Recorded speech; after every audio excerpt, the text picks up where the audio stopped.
대한민국은 지금 암흑기에 들어가고 있다고 저는 직감합니다. 윤석열 정부는 1987년 민주화 이후 최악의 정부로 기록될 것이 거의 확실합니다. 그런데도 불구하고 거대 야당 민주당은 충분한 견제를 하지 못하고 있습니다. 민주당이 안고 있는 사법 리스크에 대한 방어, 이른바 방탄에 당과 국회의원들이 도구로 동원되고 있습니다. 그러다 보니 정작 국회의원들이 해야 할 일 또는 국회에서 거대 야당으로서 해야 할 일이 뒷전으로 밀리는 상황이 됐습니다. 방탄은 민주당만 하는 게 아닙니다. 민주당은 의석수로 방탄하지만 대통령은 거부권으로 방탄합니다. 대한민국은 검찰 독재와 방탄의 수렁에 빠졌습니다. 이런 시기에 제가 할 수 있는 일이 무엇일까 오랜 기간 고민했습니다. 저는 민주당에 몸담은 지 24년이 됐습니다. 그 24년 동안 국가로부터 많은 혜택을 받았습니다. 국민의 사랑도 많이 받았습니다. 그런 사람으로서 어느 길이 도리에 맞는 길인가 고민했습니다. 당에 남아서 당을 변화시키지도 못하면서 입 다물고 있다가 간간히 선거 지원이나 하는 것이 가치 있는 일일까? 아니면 30, 30, 30 국힘 30, 민주 30 내 마음 둘 곳이 없다는 사람들 30으로 나눠진 지금의 대한민국에서 정치적으로 소외된 그 30%의 국민들께 새로운 길을 제시하면서 길동무라도 되드리는 것이 가치 있는 일일까? 오랜 세월 고민했습니다. 고민 끝에 당에 남아서 아무 소리 않고 변화도 일으키지 못하면서 세월을 보내는 것보다는 정치에서 소외된 30%의 국민들께 길동무라도 되드리는 것이 도리이겠다 이렇게 판단했습니다.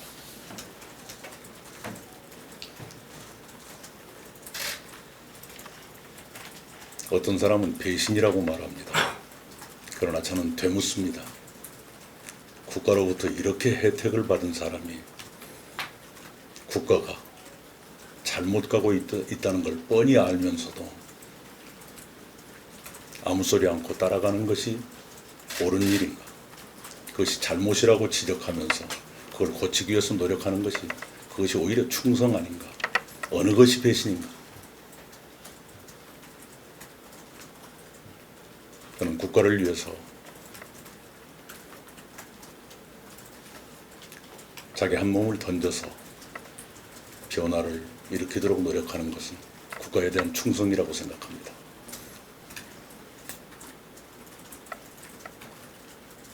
잘못을 보고도 그대로 두는 것은 국가의 혜택을 많이 받은 사람의 도리가 아니라고 판단했습니다.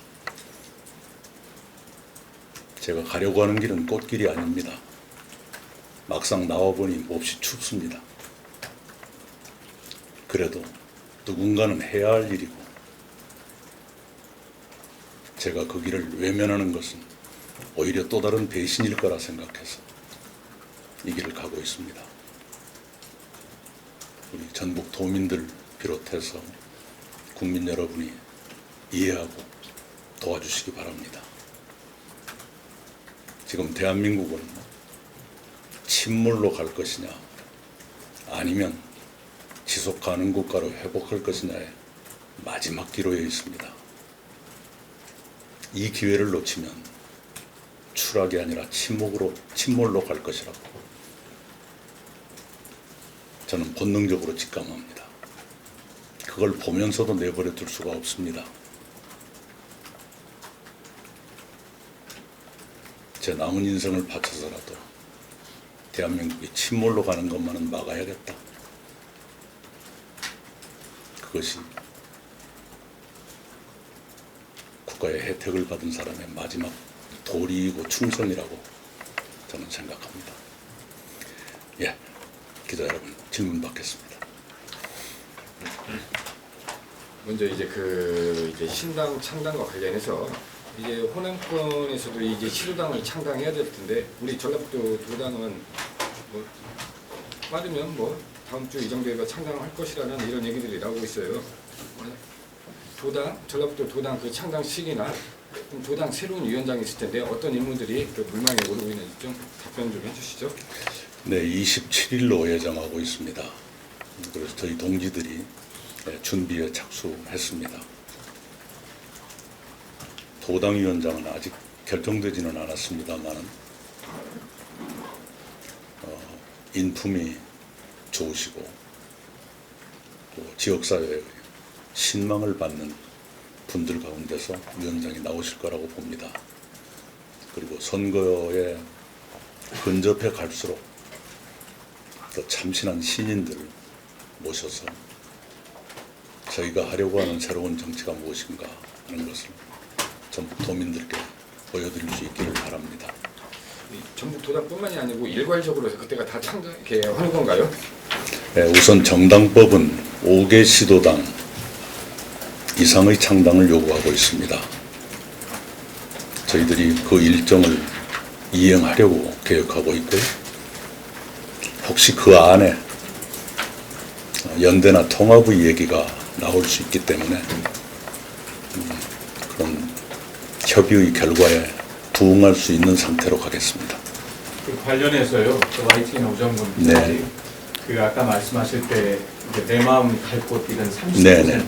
말씀을 하셨는데 그거에 가장 가까운 방법이 이른바 제3지대 빅텐트가 아니냐라는 의견들이 많은데 그 빅텐트를 감안하면 총선 일정을 감안하면 현재 속도가 너무 느리다라는 얘기가 있고요. 네.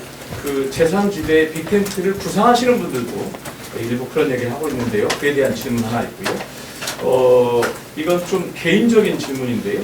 그분들이 제기하시는 문제 중에 총리님 본인이 지역별 출마를 해야 되는 거 아니냐라는 말씀이 있었어요. 이 두 가지 질문을 드리겠습니다.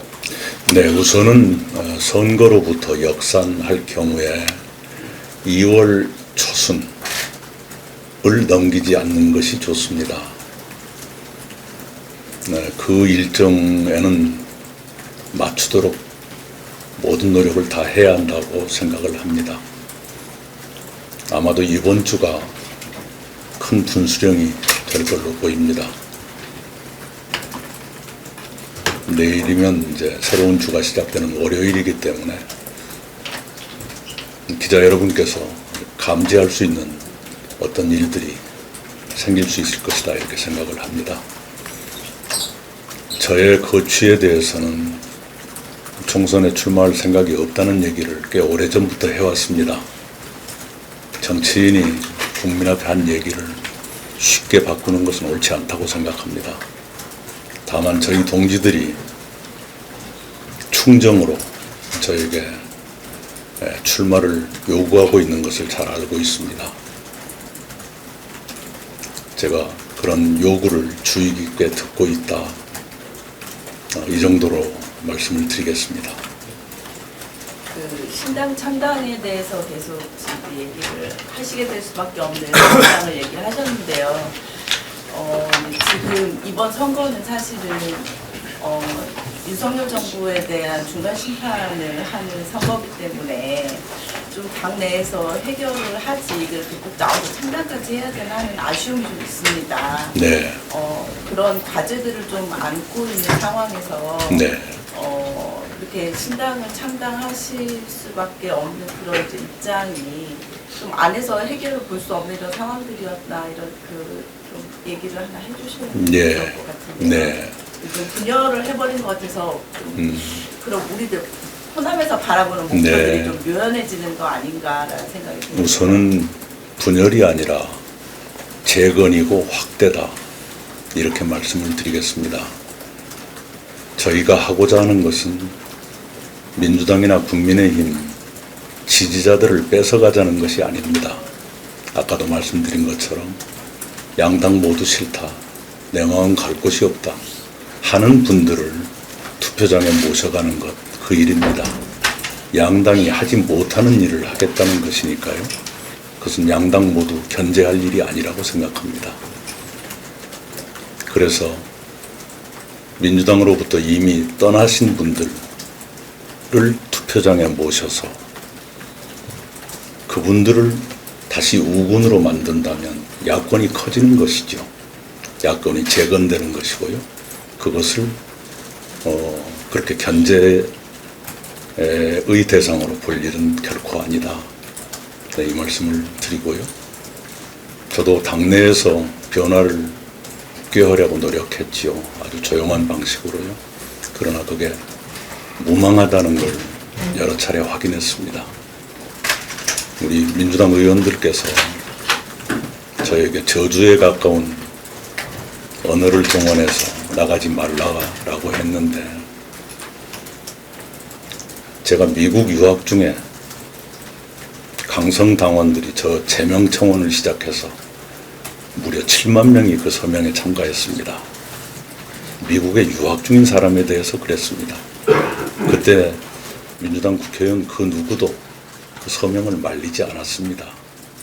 그때는 말리지 않고 막상 탈당 기자회견 한다 그러니까 그 직전에 욕설을 퍼붓는 것, 그것이 동지에 대한 도리일까요?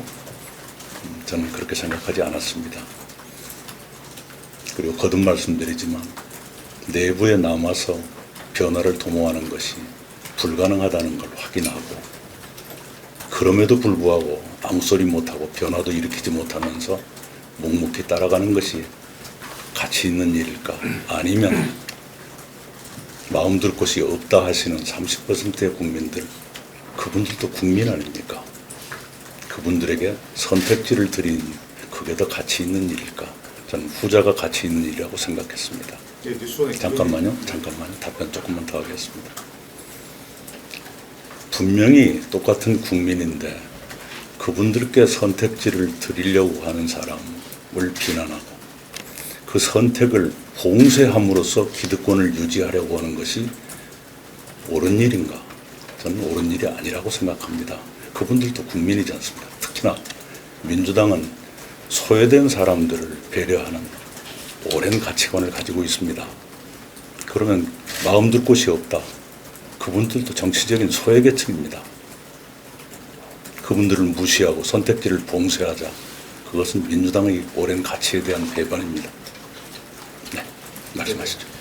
지금 가장 이슈가, 정치적 이슈가 제3지대 빅데이터인데요.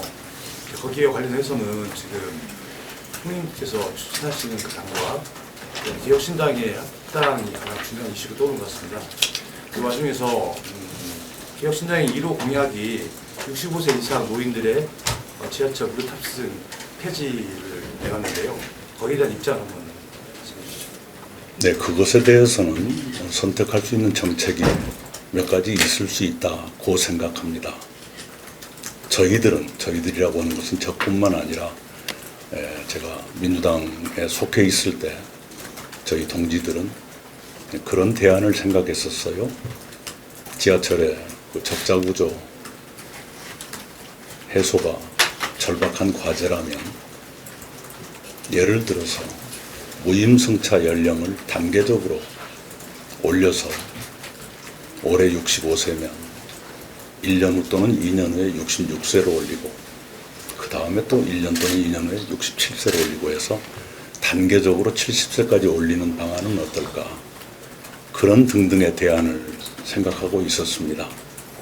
그래서 이준석 대표가 내신 그 대안 또 하나의 대안이라고 생각하고요. 저희들이 생각했던 단계적 인상, 요금을 인상하는 것이 아니라 하한 연령을 올려가는 것, 그런 것도 저희들이 갖고 있었다.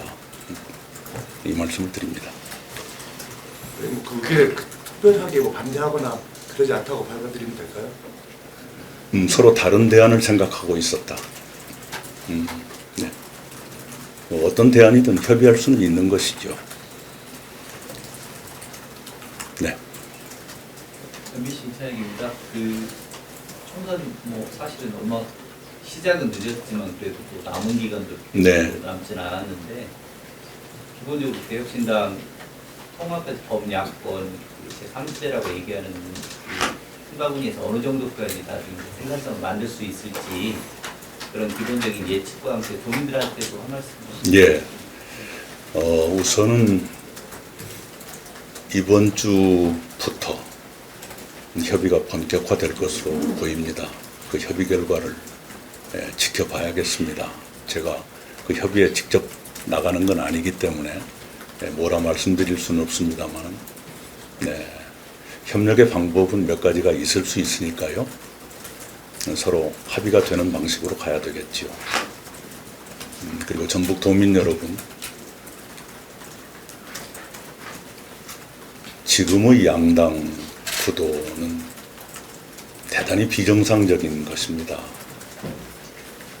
국회 의석 거의 전부를 양당이 나눠 가지고 있습니다. 그래서 제3의 목소리가 의정에 반영될 길이 봉쇄되어 있습니다. 이것은 건강한 태세는 아닙니다. 그래서 아까 말씀드린 30 중에 세 번째 30, 그분들의 목소리가 국회에 반영되도록 통로를 열어드려야 되고요.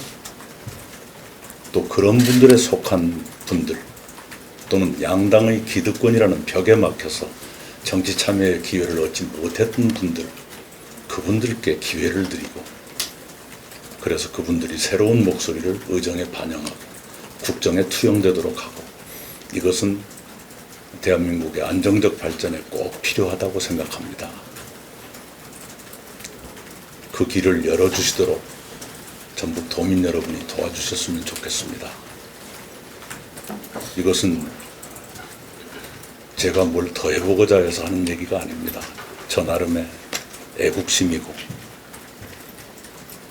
거듭 말씀드리지만 국가의 혜택을 많이 받은 사람으로서의 충정입니다. 지금의 양당에 대한민국 전체를 맡겨놓고 또 몇 년을 간다는 것, 이것은 대한민국을 위해서 대단히 불행한 일입니다.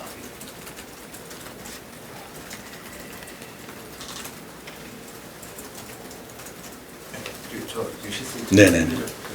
이준석 대표가 며칠 전에 나와가지고 이제 손을 저을 수 있다. 제 현재 빅텐트에 관련된 논의를 조금 해보실 계획은 있으신지. 예, 지금처럼 그런 논점이 구체화되기 전에 그분을 뵌 적은 있습니다. 근데 이제는 공식 협의가 진행되고 있고 좀 더 본격화되는 시기이기 때문에 그 협의 기구랄까, 협의 테이블이랄까, 거기에 맡기고 기다리는 것이 더 좋을 것 같습니다. 첫 번째 더 네. 있는데요. 지역구 출마를 하지 않겠다는 이야기들을 말씀하셨고, 거기에 대한 논란들이 되게 많은데, 한간에는 그 대표님이 출마를 하시면 낙선을 하게 될 경우에 정치적 타격이 너무 커서 불출마를 하는 거 아니냐, 그런 얘기가 있습니다. 그렇지는 않고요. 여러분 아시는 것처럼 제가 대통령 후보 경선 과정에서 국회의원을 사퇴했습니다. 국민들께 약속해드렸던 임기를 마치고 사퇴했다는 것, 대단히 죄송한 일이지요. 그런 처지에 다시 출마한다는 것이 명분이 서질 않습니다. 그것 때문이죠. 네. 이렇게 전라북도 오셨으니까 또 이것도 한번 물어보지 않을 네. 수 없는데요. 우리 신당이 이제 새롭게 이쪽 저쪽에서 창당하면서 전라북도 이제 총선판에도 변화가 이제 여러 변화가 감지가 되고 있어요. 네. 자, 그렇다면 전라북도 이제 10개 의석수가 있는데 이 지역구 가운데 몇 군데나 이제 출마를 시킬지 예상을 하고 있고, 또 이제 신경민 우리 그 의원님 같은 경우도 전주 을 지역구 출마가 계속해서 나오고 있어요. 그래서 어떤가요? 이런 것들이. 예, 우선은 전라북도라면 모든 지역구에 후보자를 내야 한다고 생각을 합니다. 그리고 낼 수 있을 거라고 보고요. 우리 신경민 의원은 출마 의지가 강하지 않은 것으로 제가 확인했습니다.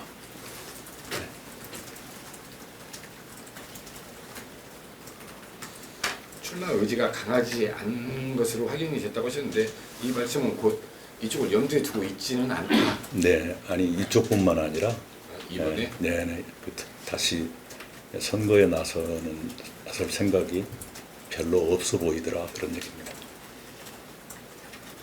전국에 혹시 후보를 낼 때는 조금 그러면 기준점들이 있을까요? 네, 우선은 그 양당의 벽이라는 게 철옹성처럼 완고합니다. 그리고 그 안에서는 이익을 지키겠다는 아주 치열한 욕망 같은 게 늘 부닥치고 가지요. 바로 그런 철옹성 같은 벽에 막혀서 도대체 기회를 잡을 수도 없는 그런 분들이 계실 겁니다. 그런 분들 중에서 좀 신선하고 또 기존의 정치인들과는 다른 그런 분들을 모셨으면 싶습니다. 지금부터 찾아볼 예정이고요. 계실 거라 생각합니다. 신인들이 많이 나올 수도 있을 거라는. 네, 그렇습니다. 아주 상상 이상으로 젊은 분도 한 분쯤은 이미 참여 의사를 밝히고 있습니다. 죄송하지만 질문의 기회를 조금만 네. 갖고 예전에 저 미국 계실 때도 그랬고 국내 와서도 가끔 말씀하셨는데 지금 현 정부의 외교 네, 특히 북한 대북 정책 관련한 말씀을 많이 하셨어요. 네네네. 근데 지금 그에 대한 뭐 우려들이 상당히 많거든요. 네, 아까 말한 그 지금 양당의 등을 지지하지 않는 30%의 목소리로 그와 관련한 좀 말씀을 해주신다면 네. 대북 정책이나 외교 관련해서 말씀해 네. 주시면. 대외 정책이란 어느 한 가지 가치, 한 가지 잣대로 판단하면 일을 그르치게 돼 있습니다. 왜냐하면 상대가 너무 많기 때문입니다.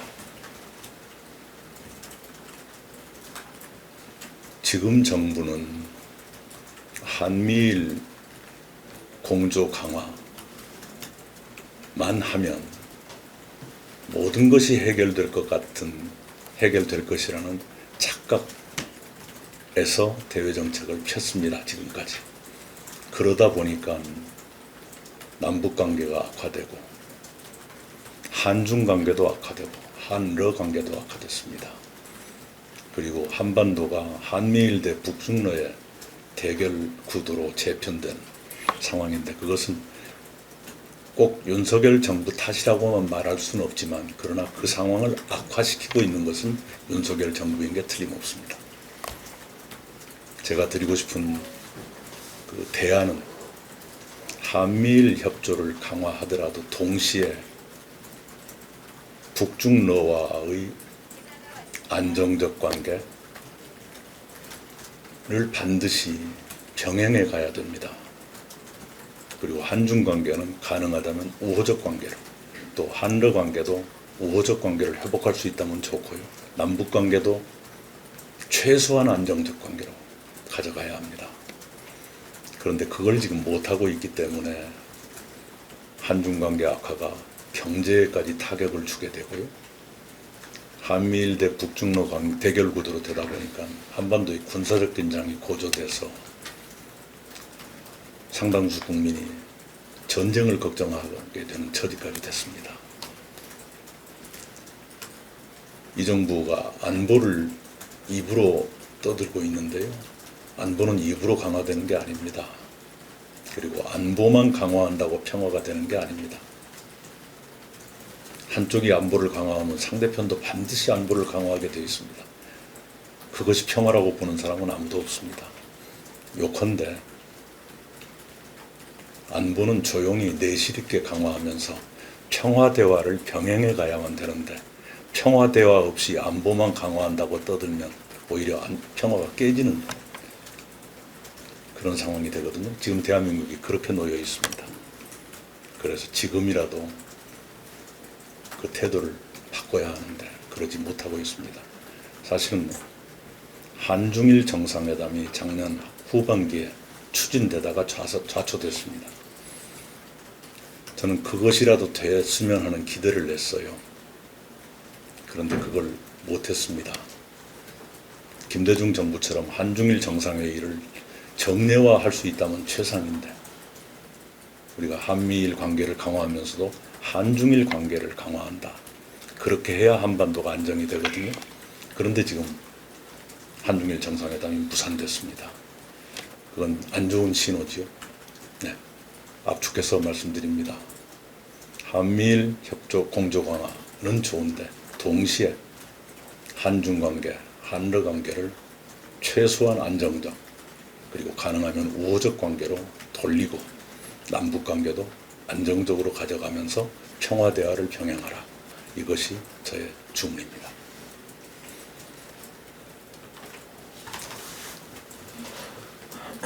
다음에 대선에는 출마하시나요? 제가 늘 말씀드리고 있지만요. 대선은 3년이 남았고요. 대한민국은 하루가 급합니다. 하루하루가 급한 대한민국의 위기 상황을 놔두고 3년 남은 대선을 생각하는 건 오만입니다.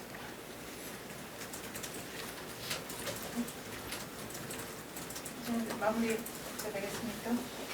그러면 출마할 수도 있다는 얘기예요. 아직 지금 현재 그 생각을 못하고 있다는 얘기입니다. 네. 안 한다는 것은 아니고. 그런 생각을 한다는 것 자체가 오만이다 이렇게 말씀드렸습니다. 추이 깊게 듣고 있다. 네. 아까 말씀. 네. 자, 감사합니다. 예, 네, 마무리 들어가겠습니다. 고맙습니다. 고맙습니다.